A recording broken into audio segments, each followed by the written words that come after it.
For all of these exercises, you're going to be using a small resistance band. They come in a variety of different tensions. Find a tension that is challenging to you, but allows you to keep the form that you're trying to achieve. In other words, if the band's too tight, it will break down your form and you will not get the benefit that we're looking for with these exercises. So finding that right band may take a few attempts, but just do your best. For these first few exercises, we're also going to need a dumbbell or something heavy to hold the band down. So lifting up the dumbbell, I'm going to bring it around and strap it to the handle. The first exercise is a hamstring curl. So bringing my foot into the band so that it's strapped on the back of the heel, I'm going to hop forward until I can get the band vertical when I lift my heel up towards my butt. My hand is on a wall and it's the same side hand as the strapped up foot.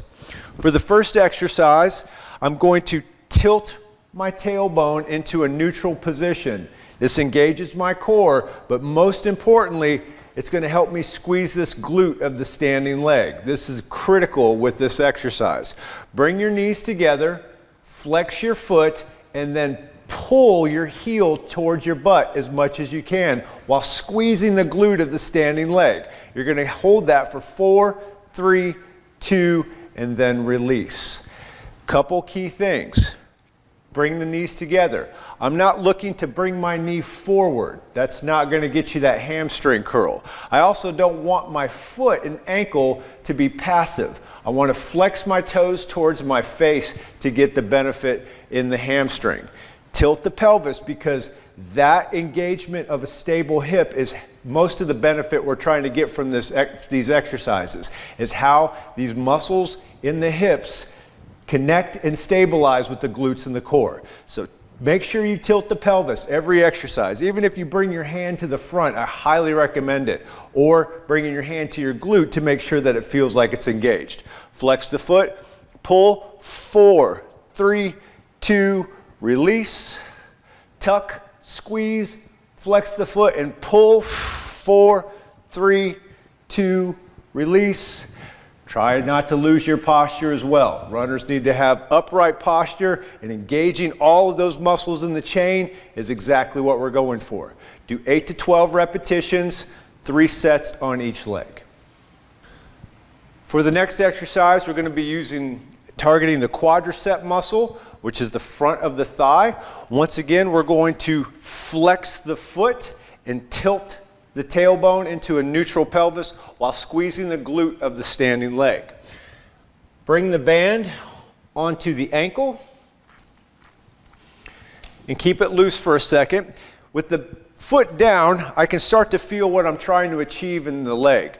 I'm pulling the toes, called dorsiflexion, and I'm squeezing this thigh bone, this thigh muscle, by lifting my kneecap. So I've got a heavily engaged leg. Then I learn how to tilt the pelvis while this leg is engaged and squeeze the glute. Now with whatever effort you have left over, that's where the resistance band comes in, as I lift the foot and try to keep the leg in that isometric position for 4, 3, 2, and then you release.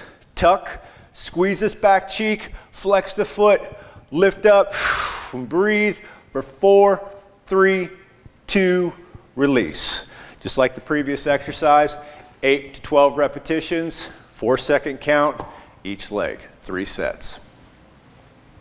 For the next exercise, we're going to target the inner thigh muscles, the adductors, and how they relate to the core and the glutes as well, making a triangulated structure that is very, very, very beneficial to hip stability as we're running, especially in those long miles. So I'm turning the bell onto the side a little bit, and I'm still standing next to the wall. This time I place the strap on the blade of my foot, and I'm going to walk away from the wall just a little bit more. If you need to adjust the bell closer to keep your hand on the wall, that's okay.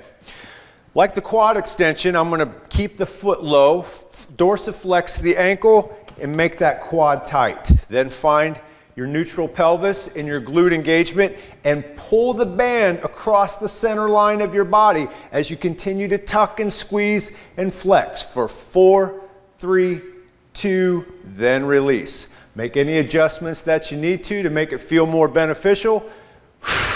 Breathe. 4, 3, 2, release. Be careful that things aren't moving around. You're trying to stabilize the hips and then pull the bell with a flexed leg across the center line. 4 counts, 8 to 12 repetitions, 3 sets each leg. For our hip flexion exercise, we're going to stand a little bit behind the bell.